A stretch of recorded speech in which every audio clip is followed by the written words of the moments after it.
Welcome to episode 1 of the Fit Focus podcast. This is your host Johannes Beer. I'm a camera operator and editor and run a film production company called Satori Film Creations.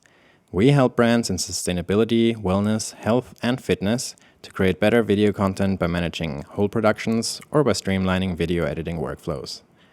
The Fit Focus podcast aims to spark inspiration and is a space for authentic conversations with fitness professionals who've navigated the highs, lows, and lessons of running an online fitness business. We are on a mission to showcase the real stories behind the scenes and inspire others to find balance and success in their own journeys. In this episode, we are joined by Jaroslav from BodyHarmonix, a movement therapist and entrepreneur who, after a decade of being a gym owner, is ready to share his very unique approach to dealing with pain, mobility, and mindset challenges. He's excited about creating a bigger impact on a wider audience through his online course than he was ever able to doing one-on-one sessions. And he's done thousands of those. His brand new online course is currently up for pre-sale on Kickstarter. Jaro tells us his personal journey, how injuries paved his way, about his mentors, and how a mindset shift ultimately enabled him to relate to his customers better, and how all this led him to creating the BodyHarmonix exercise system. What I love about Jaro's approach is that it is very holistic. He takes aspects into consideration the average therapist wouldn't even think about. And as he says himself, the key to a healthy life can often be found by marrying knowledge, practices, and theories of Eastern and Western medicine and tradition together. By listening to this episode, you learn about Jaro's unique perspective on how body, mind, and soul are connected, how he was able to translate his revelations into his personal and professional life, how he continues to help people through his approach to exercise, and what steps he took to start his online journey, led by his love and passion to have a positive impact on people's lives. This episode was recorded at Satori Film's podcast studio, and we're actively seeking more interesting podcast guests.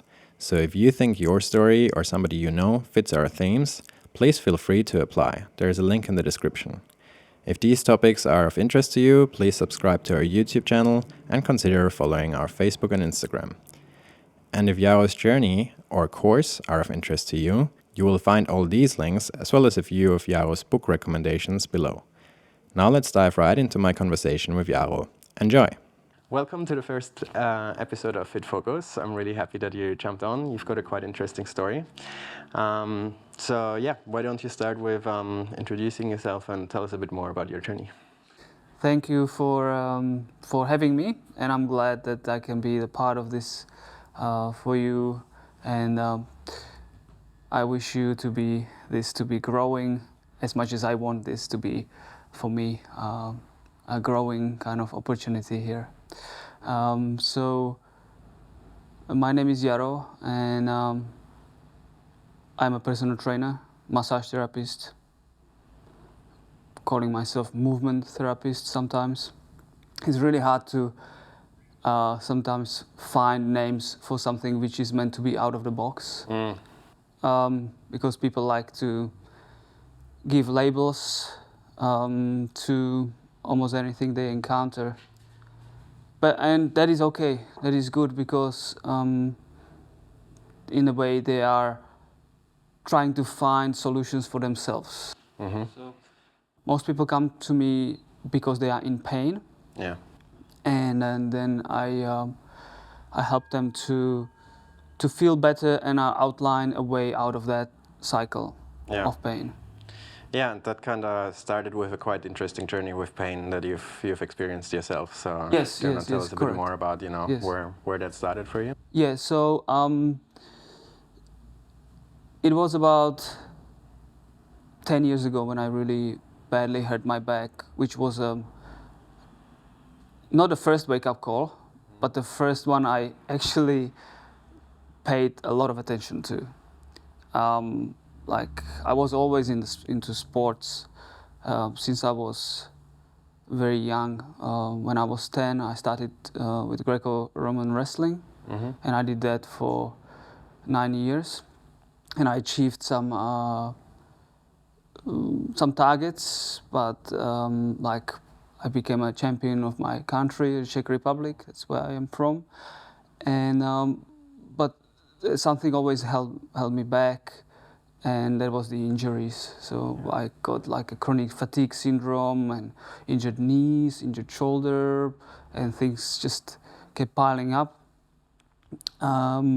So then I kind of drifted away from that when I went to uni. I did physical education and sports degree in Charles University in Prague, and then I kind of dropped the wrestling from there.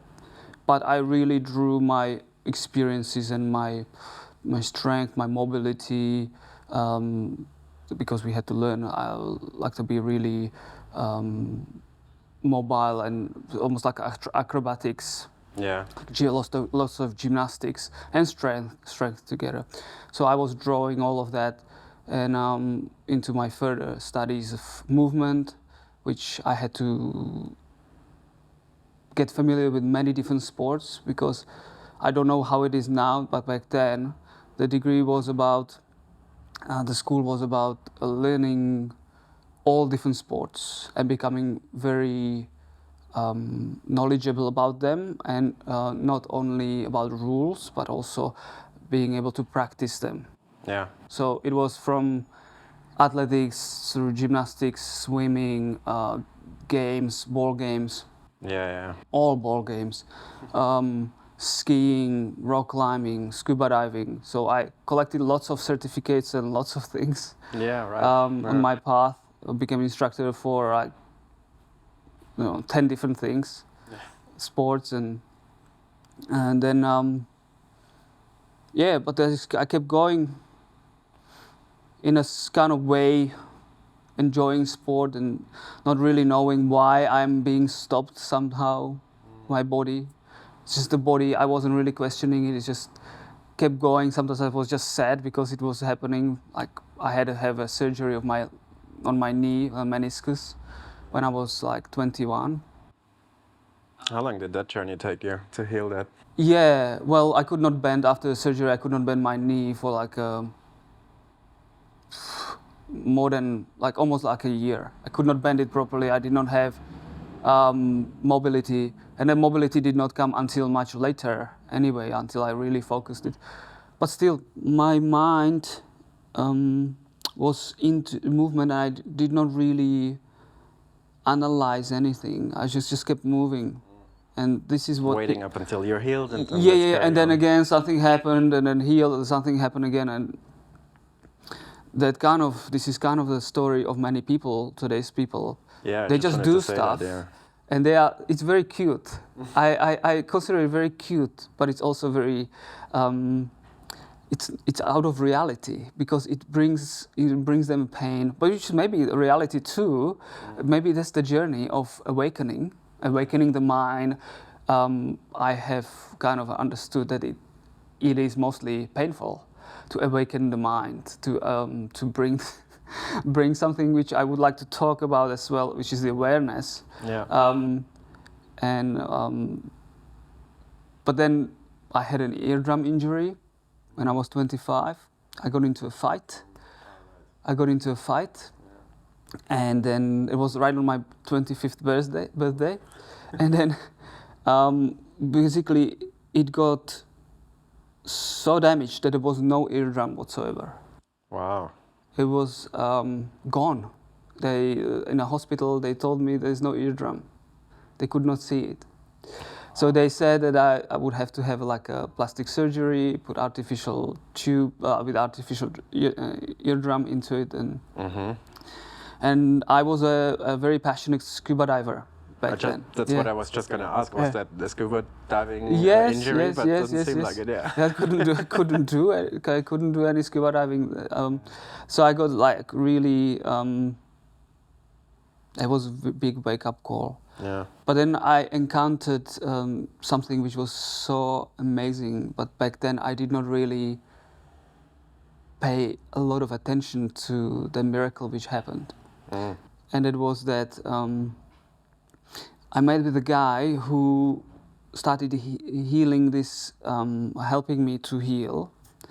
And back then I did not understand at all. I thought that the sound was healing me, but it's not the case. I understood it much later. So there was a sound which I was basically recorded from my own voice, and that was sort of like a pushed through computer and put into some sort of patterns and sounds. The result was like clicking, like, and I was meant to listen to it every day, and twice a week we had to re-record because my patterns would be changing. So the energy basically which was behind it was changing, and I did not know how to call whatever. I just did what he told me to do. and so I kept doing it, and I actually only had 1 month, and then I was on the way to Australia to here. Right, so I only had 1 month to do this. So I started doing it, and I was like 4 hours a day, 5 hours a day meditating. Mm-hmm. And from 0 to 5 hours a day. Wow. That was the wake up call. That's impressive. I've done a Vipassana once, and like even just the 10 days, I'm like, it's hardcore. But even after that, I never was able to maybe half an hour per day. That's what I can kind of sustain. But longer than that, I just get distracted. But I did not know that I was meditating. Right, yeah, okay. Because you were just listening to the sound. I was listening to the sound, and there were some like Tibetan monks, and these kind of the voices and all of the Intuit, and Intuit was the clicking, and there was now I understand that it was bringing my brain into coherence, my mind, but I just did it. I did not analyze anything, and that's the best, because there's no resistance. I had absolutely no resistance to healing. And so within 3 weeks from doing this, I already had like a spider's web growing across my eardrum, like few fibers of new eardrum. And I was visualizing like little bugs, like they were like fireflies in my ear, like tiny ones, like repairing the eardrum while I was doing it, and the meditation. And then I flew to Australia. I had few holes in the eardrum, obviously, but I continued over distance doing this therapy, and then about 2 months later, I was scuba diving in Cairns. Wow! Yeah. So it got totally healed. You can't scuba dive with a hole in an eardrum. So yeah, exactly. So it got completely filled. All the holes disappeared, and that was something incredible. Yeah. How did you find this guy? Just happened. You pull things to you when it's meant to be, and it was meant to be, and it was just right. Then I did not really continue seeking what it was, but I just did what I knew to do: the sport, run marathon, without training, just like that. Go swim 5 kilometers, go do something. Yeah. So I was in Australia, did lots of traveling, backpacking. Yeah. What year did you arrive here? 2007. Yeah. And then it still took you, 2 years or something up until you started BodyHarmonix, no? No, that was in the BodyHarmonix 2014. You said that was the company established. But prior to that, so I started doing it I started being more into sort of rehabilitation and recovery from 2012. Because I wanted to stay in Australia, and for that I chose to study to be able to get a visa. I picked up another degree, exercise science, and it was close to my previous work, so it was in the field, and I felt good about it. And it also allowed me to work on the side. So I worked as a massage therapist and aide to a chiropractor. Yeah. that was very revealing about things to me, how these things work. She's not always very nice and pure. And then I started... The healing journey. Yes, then I started working with a couple of physios, this particular physiotherapist first, and then as we worked, he expanded his clinic, and that was great. I started working for another physio as well, and I established a company, and then I hurt my back. And Next episode. that was then when I woke up. In terms of there's something wrong with the physicality.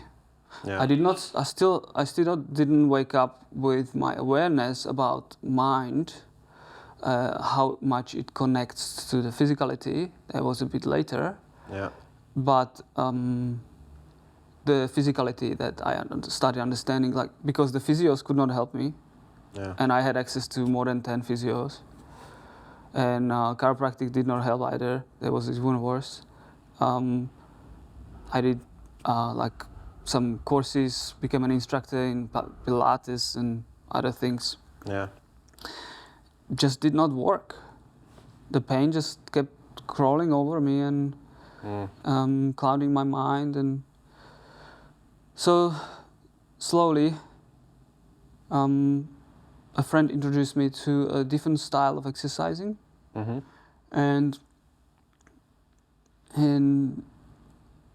I got into it, and I was quite impressed that for the first time it was able to kind of modulate some pains which I was suffering from, and then I became a part of this kind of movement, group. The group and I, or the leader of this group and the people around that, we had a verbal agreement about some things that I was going to have the center opening for them as well in Melbourne. Right. Yeah. But it kind of, we didn't click afterwards. At the beginning, yes, but then something really happened, and that I'm not sorry about that it happened at all, because that gave me another option to grow my own stuff. Yeah. I was gonna ask, because I do have first of all, I have to say, I can relate so much to your journey, because I think I told you on the phone chat before that we had. I broke my collarbone snowboarding, and I had a very similar journey of going to Jaros, going to physios, and it was always just like a band-aid solution. It never really, it was like better for a month, and then I was like, well, now I gotta go back in order to fix it again.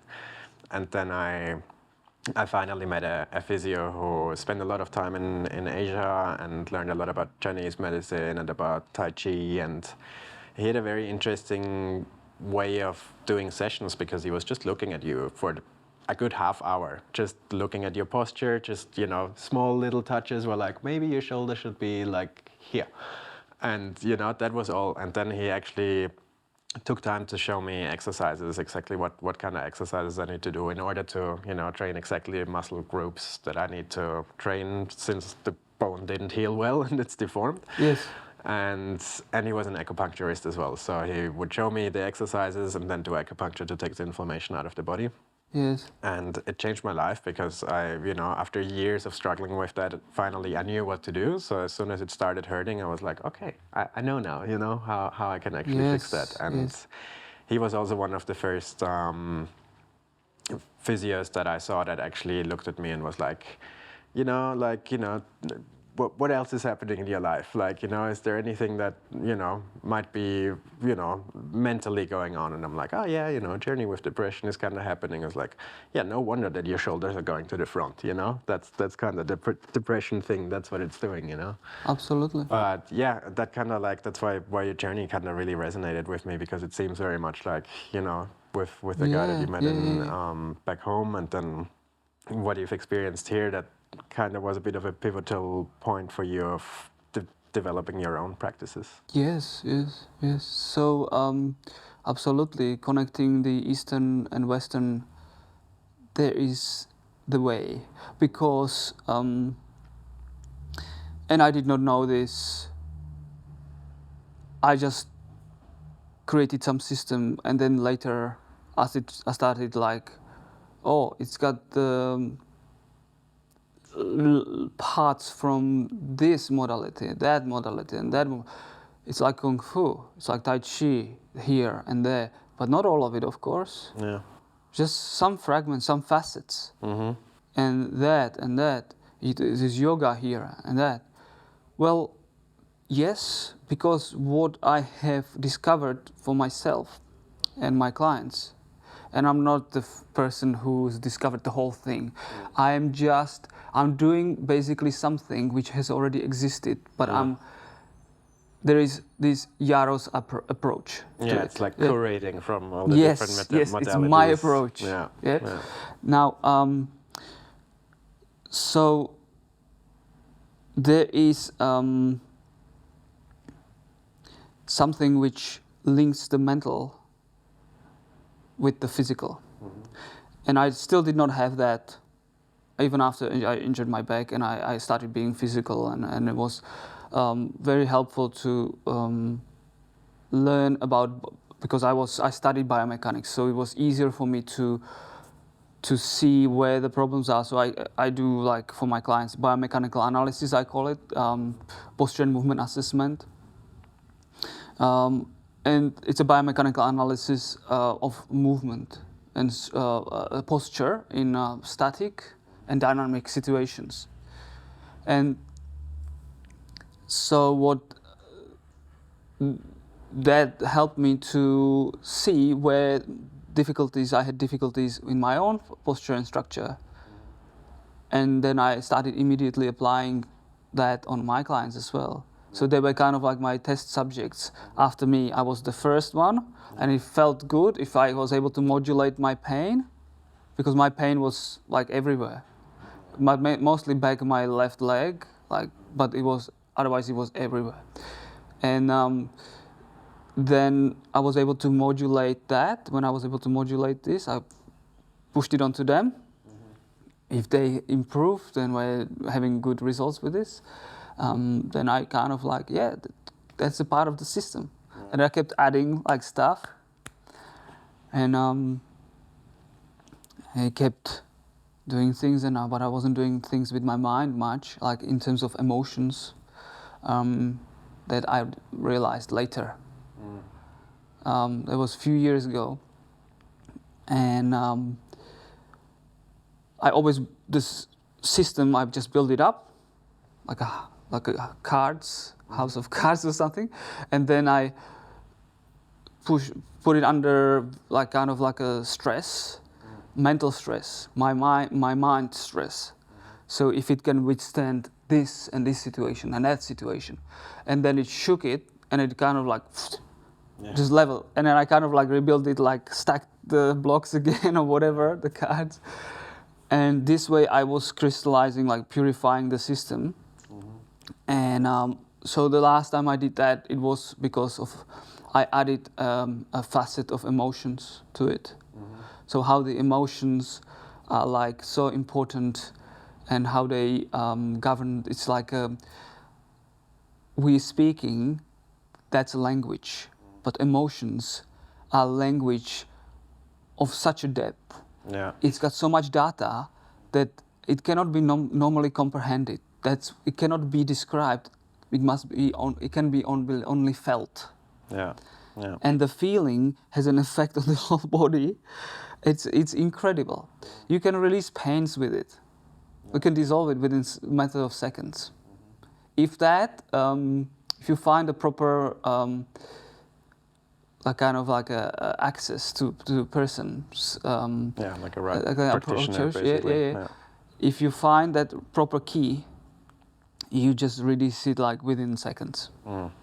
But to find a key can be a bit of struggle, because sometimes the key doesn't want to be found as well.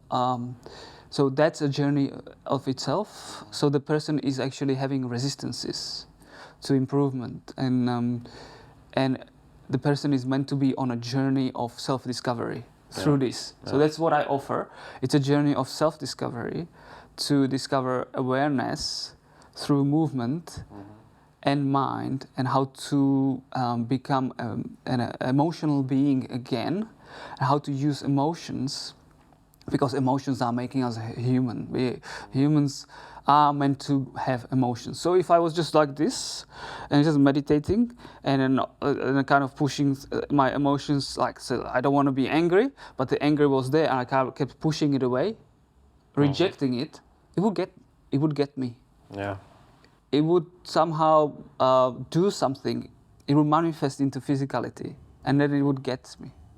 So it is not good to push these things away, reject them. It's good to accept them and sort of like say, come to me, like I love you. Like it's very delicate thing to, if something is very painful, and say I love you, because the pain, most people just want to reject pain. Well, and that's what society tells people to as well, you know, like all the negative emotions, even that they're called that, you know, is like, oh, just push them to the side, you know, just distract yourself with something, social media, gambling, whatever it may be, you know. So yeah, that's interesting. Yeah.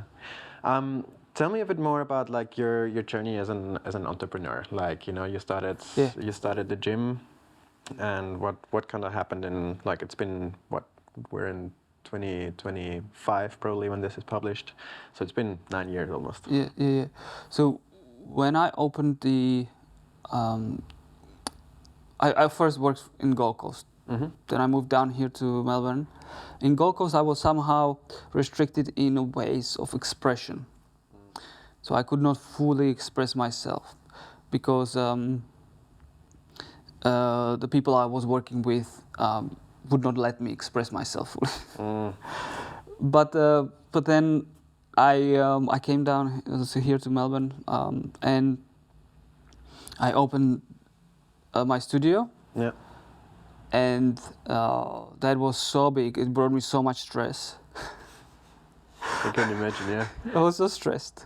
Some things which were meant to happen, I was basically like betrayed.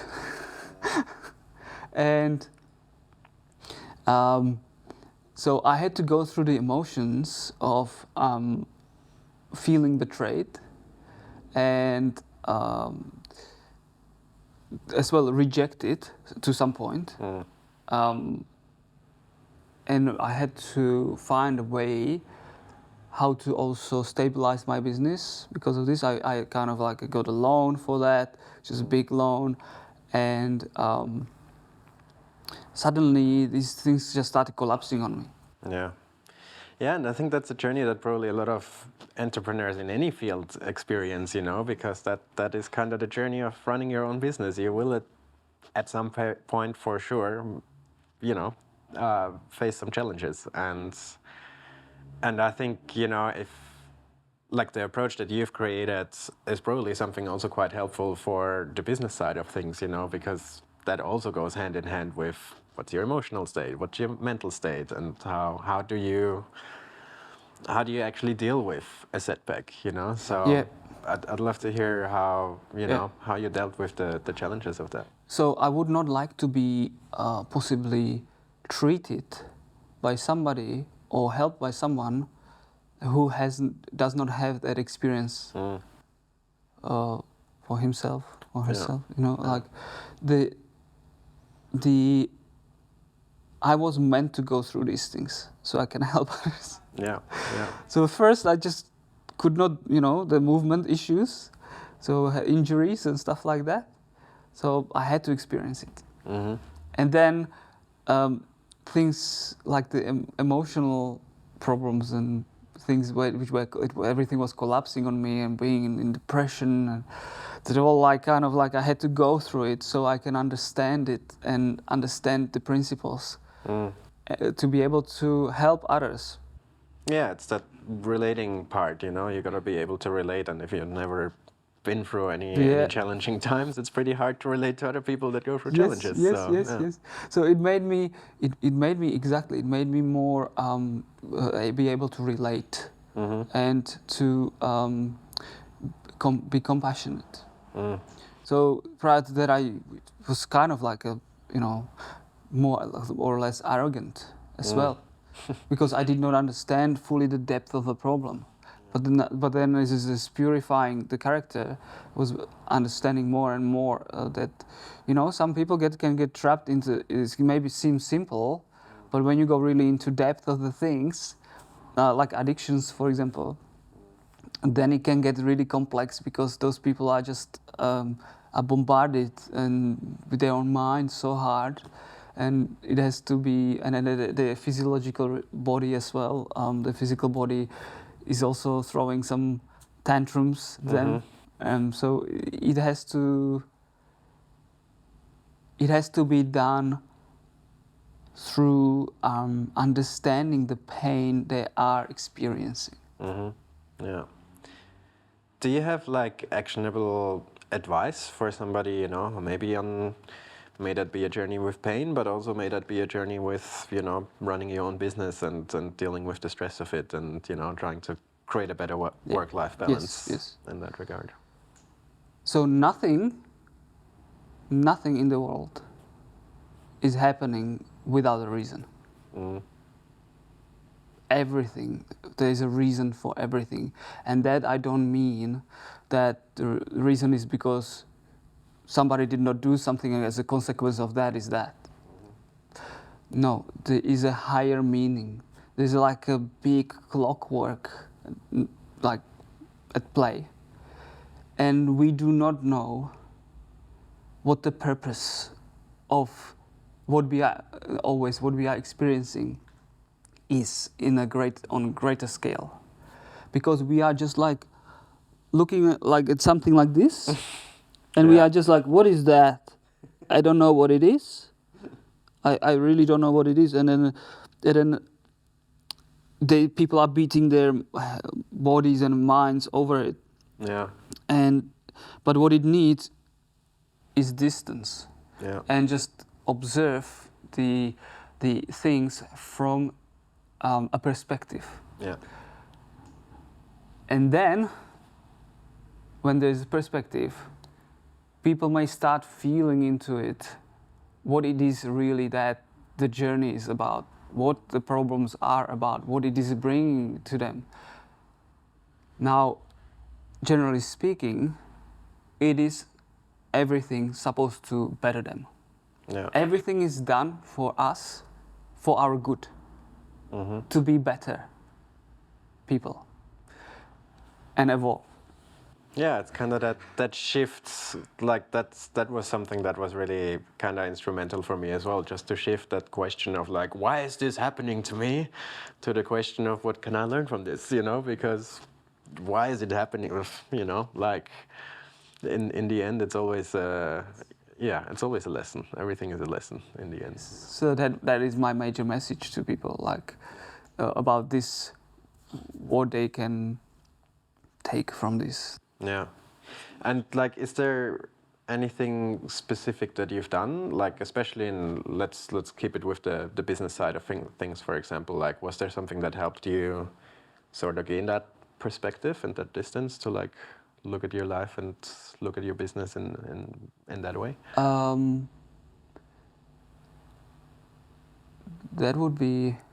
That's an interesting question. What would help me the most would be reassurance that the things are good, and there is a reason for everything. And let me just clarify, you're talking about self-reassurance, like reassuring yourself? That if I'm known that I'm being looked after.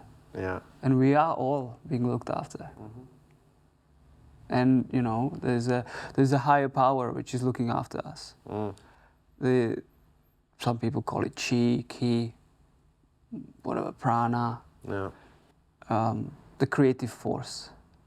And I call it the creator. And it is just, it's looking after us. It's a creative force. It's like, people put all sorts of label on it, but in the end it's probably always the same, so.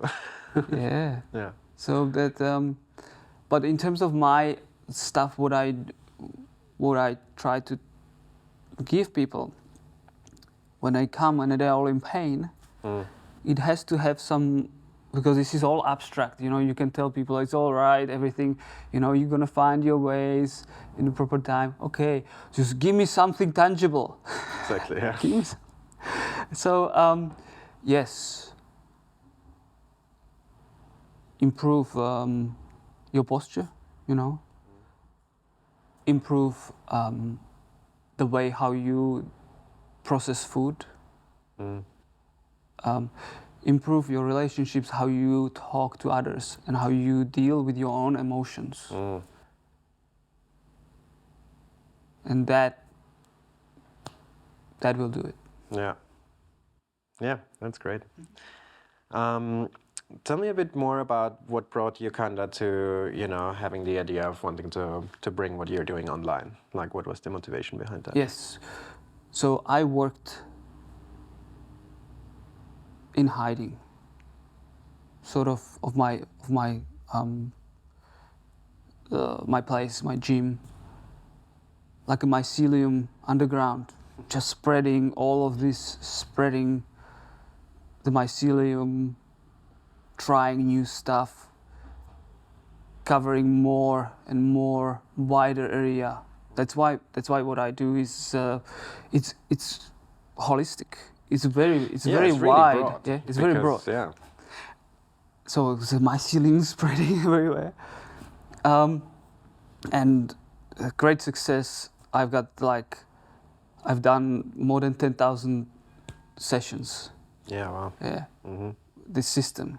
You've had a busy decade. Yes, and then I've got lots of data to crunch through in terms of like postural improvements and things like that, like before and after photos, and which I will put up. But I have to just sit and do it, which is pain too, by the way. You know, like everybody's experiencing some pain, so I have to experience that kind of pain to put it up and then just air it. It's the also the challenge of being, you know, sprouting out, being under the microscope of others, like seeing, like, and being able to be criticized for that, you know. Yeah, I just wanted to say it brings up that whole judgment thing as well. Yes, like, you know, yes, it's yes, very yes, much yes, like doing this podcast, you Yeah, know, yeah, yeah. putting stuff So- out there and being like, okay, now people can comment on it, and I just have to deal with whatever they say, you know. So I am ready, and the mushrooms are coming up. So they are just, so it's all fruiting. It's all fruiting now, and so it will bring the spores and it will just spread like this. Now, like I said, I am not offering something which hasn't been here before. It has. Yeah. In some ways, you can see it in many different activities, human activities like martial arts, yoga. But I have my specific spin to it, where I explain these things quite well, and people learn how to. I can say I practice kung fu. I can teach that people within a very short period of time, and they can practice it too. So it is a very good feeling to start getting it out, but it's also a little bit stressful at the same time. But now I can take it because I'm ready to do it. Yeah, I guess, you know, everything in your life brought you to this point, and, you know, now you're wanting to put it out further. Yes. And I guess it's also just a way of helping more people in the end, you know, because you can only do so much in your gym. The day has 24 hours. Yes. And if you put it online, you can actually have an impact on more people. I want to give it to people. Yeah, yeah. Because even, look, I could keep it for myself. I could just do it this way, teach these little things for few people. But that's not the purpose why this knowledge has been given to me. Yeah. Because I do not even, I am a believer that this knowledge has been given to me to pass on. Yeah. So it's not. I'm taking from a cloud. Yeah? Like I'm taking the knowledge, and I'm going to disseminate it. Yeah. Like that. Yeah, which is, I think, a great place to start an online journey, because it all like comes down to the intention behind it, you know. And I'm sure there's, you know, loads of people out there that create online stuff for completely different intentions and with probably not necessarily the right intentions behind it, you know. So I think, given the noise that we have online, if we're consuming online content, there's just so much that's constantly, you know, being thrown at us, to then find somebody that can actually be like, okay, look, I'll you know, pick the things for you out that have worked for me, and I'll give you a very specific, clear pathway of how this stuff can be done. That's very valuable, I think, to people. Yeah. Yeah. Because I don't do it, I don't want to do it. I refuse doing it based on calculation. Yeah. Based on some sort of calculus about how much money I'm gonna make from that. Because it is inherently against my energy. I call it, we can call it frequency. Yeah. I do not align with that at all. I will give it because of my heart and my passion. Yeah. So I'm doing it from there. Place, yeah. I'm not doing it from my brain. I'm doing it from my heart. Yeah, yeah. Since, you know, this whole podcast is also there to serve as a bit of a space for, you know, giving people advice and inspiring people, can you tell me a bit more about the challenge of, like, you know, wanting to go online? What were the parts where you were like, oh, okay, I maybe need to upskill in that area, or how do I deal with a certain part of the stress that is inducing? Yeah, like, how was your experience with that? I kind of had enough. I still want to do it. Don't take me wrong here. I want to do one-on-one sessions but I had enough of this in a way as well, because it's constant, like scheduling and dealing with, for example, some things which are not very nice. People don't show for the appointments, so I had to bring in specific ways how to prevent these things, which they are now at the place. Everything, there is a key to everything. Just find the right way. Yeah. And so it's not happening as it used to, but still I have this kind of internal pull. If I am just working with one person, I have this internal pull where it's telling me, nah, you've got to use your energy in a greater magnitude. Like, you've got to air it out. You've got to find ways how to push it out to masses. Yeah, yeah. And so it is, I believe it's a timing. So I have allowed myself growth since 2012, being a therapist. Now it's 2024, nearly 2025. So that's a very long time. And I've absorbed all of this. I've got to move on because I need to evolve. Yeah, yeah. Yeah, that's a really cool place to start that online journey. Yeah. Tell me a bit more about your plans. Like, what exactly are you planning to do? How is this going to help people? So there will be an online course. Yeah. But the online course will be advertised on, and there will be pre-sale happening on Kickstarter. And so this is what I would like to also mention. Please go to Kickstarter and press the tab, the button, notify me on a launch of this campaign. and I call it. It's got a long name. I'm gonna have to change it eventually, but at the moment it's got if I remember it properly, it's got a ultimate fitness and movement training. Okay. That's the name for that.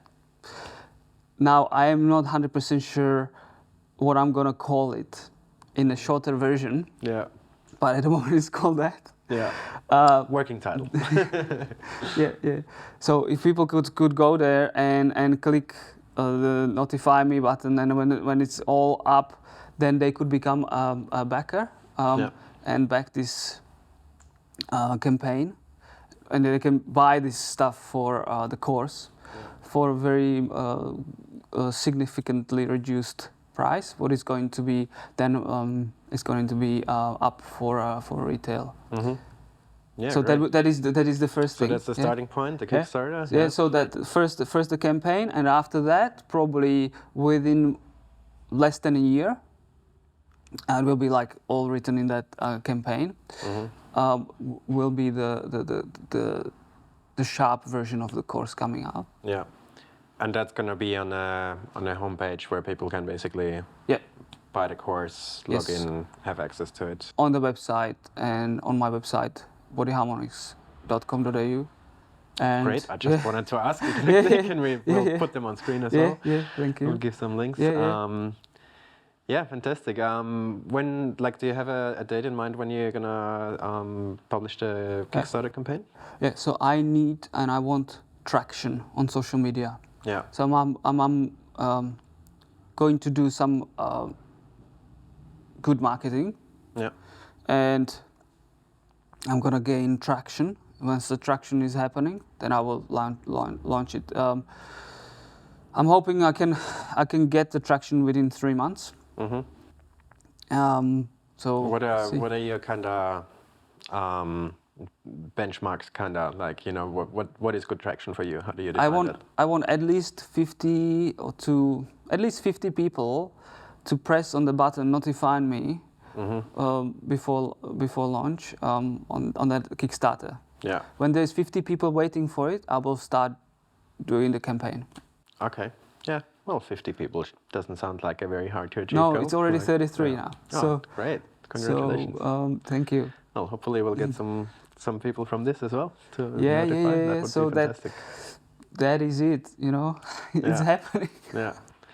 Yeah, I think that's really where my idea from the podcast came from as well, because I was like, I've been working with a few fitness instructors already for a while, doing their video editing, and that already have their online platforms, and they publish challenges and publish classes regularly, and I can relate so much in the sense of I really know what it's like to be a business owner and trying to be an online business owner and trying to really create something of value online.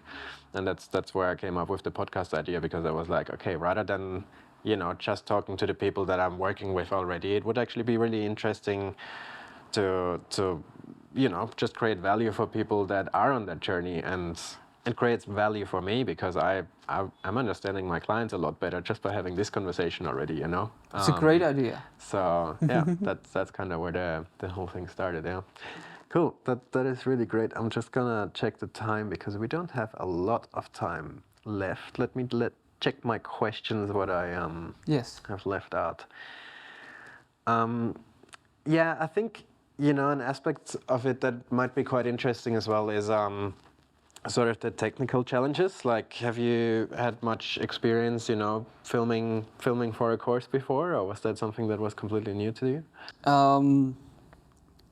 No, I haven't, and I had fear from camera. Yeah. Which I have just overcome recently. I just wanted to say you're doing great. just recently. So I have actually taken lessons from an actress. If maybe I can mention her name. Yeah, so absolutely. maybe she can become popular in this way. Maybe I don't know if she wants it, but here you go. Joanna Holiday. So she helped me so much within 3 sessions with her. Yeah, great. To unblock this like kind of like concentrated energy, which was manifesting as fear. Yeah. And nervousness. I think that's a really great tip actually for viewers of this podcast as well, because I'm aiming this at people that are sort of maybe thinking about starting something online, maybe they are already on that journey, and I've experienced that so much as a filmmaker also besides the fitness industry, and starting to film myself was terrible. Like the first few videos that I've done of myself, I retook 10 times or something in order to say a 2-minute piece. And it's still something I'm not super comfortable with. Like I like being behind the camera. In front of the camera is a very different story, but I think it's a question of practicing, and that's what I always say to my clients as well if they express fears like that or express unease with being in front of the camera. I'm like, look, it's not going to be easy from the start, but the more and more you do it, the more natural it will feel, and the more it's also as my journey interviewing people in front of the camera, which this is kind of new that I'm in front of the camera as well. But usually I'm on the side of the camera, and some people are really like they completely get stuck, because you're just thinking about there's a camera, there's some lights, there's a microphone. This is like way too much, and I'm like really develop my skills in that regard of like, okay, how can I pull people back into the present moment and just helping them to be like, okay, cool, yes, there's all this technical gear around us, but let's just focus on the connection that we're creating, and let's just have a conversation, and forget about all this other stuff as best you can. I can relate to it. Yeah, I can. But I think taking actor, like a lesson with an actor, I think that's a great approach. Like that's a really good, valuable way of getting over that. This lady, she doesn't work with those people, but I have an acting school right above my gym as well. Oh, perfect. So that's another thing where I can actually maybe later on go to even like go even like further, but if I need it, I don't need it right now. But it's just it's this is kind of insight which will help people. Whatever they want to do in their life, they have to align themselves with the worst possible outcome. So they have to come into realization that and allow themselves to be in the state of mind that even the worst possible outcome, if it happens, it's okay. If they let go and they surrender to the worst possible outcome, they just the possibility, because it's not reality, it's happening in their head, in our heads. Exactly, yeah. So if we like relax into it, then it's just everything opens. Yeah, I guess it's that self-trust of like, even if the worst case scenario comes around, I'll be all right. I'll be able to deal with it in one way or another. And as you say, in most cases, the worst case scenario is actually not what's going to happen. And it reminds me of another quote. What was that exactly? I think it was in regards to anxiety of like, and it was over worrying for the future, which is like, it makes no sense to worry about the future, because if that thing that you're worried about is actually happening, then you'll have to deal with the repercussions on an emotional and practical level then anyway. But it might not happen. So why worry about it? Because you're already putting yourself through the emotional repercussions if you're worrying about it, So you might as well not worry. And then if, the worst case scenario happens, then you can have all the feelings and thoughts that come from it, Absolutely. But worrying about the future really doesn't help anyone or yourself. So yes, I can relate to it too. And that is a wrap on episode 1. If Jaro's journey resonated with you or you have any questions, I encourage you to check out his work and contact him. You can find links to his homepage and social media in the description. And if you liked this episode, shoot him a little message on Instagram or send him an email and tell him what you thought. I know it means a lot to people when you reach out to them after listening to a podcast episode about their story. If listening to this episode sparked any ideas or inspired you to start something of your own, we would absolutely love to hear about that either in the comment section or you can send me a message directly. I'd like to mention Jaro's Kickstarter again at this point. If you are interested to find out more, please check it out and hit the notify me button so you can stay in the loop. The link is below and will be part of our Instagram link tree until we publish the next episode. At Satori Film Creations, we are all about community and sharing inspiration, hence we created the Fit Focus podcast. We exist to help you create the best possible work-life balance. You can always reach me directly by sending an email to hello@satorifilm.me, and if you think this episode would mean something to someone you know, share it with them. I would also like to share that at Satori Film Creations, we help fitness instructors who run online video platforms by taking the editing load off their shoulders. If you're interested, visit www.satorifilm.me/offer. We also offer an initial free consultation call in which I learn more about who you are and where you're at, and I can explain how we can help in more detail. If you or somebody you know would have a good story within the online fitness space, please visit www.satorifilm.me/fitfocus. Thanks for tuning in, and if you like our topics, please hit the subscribe button. Bye!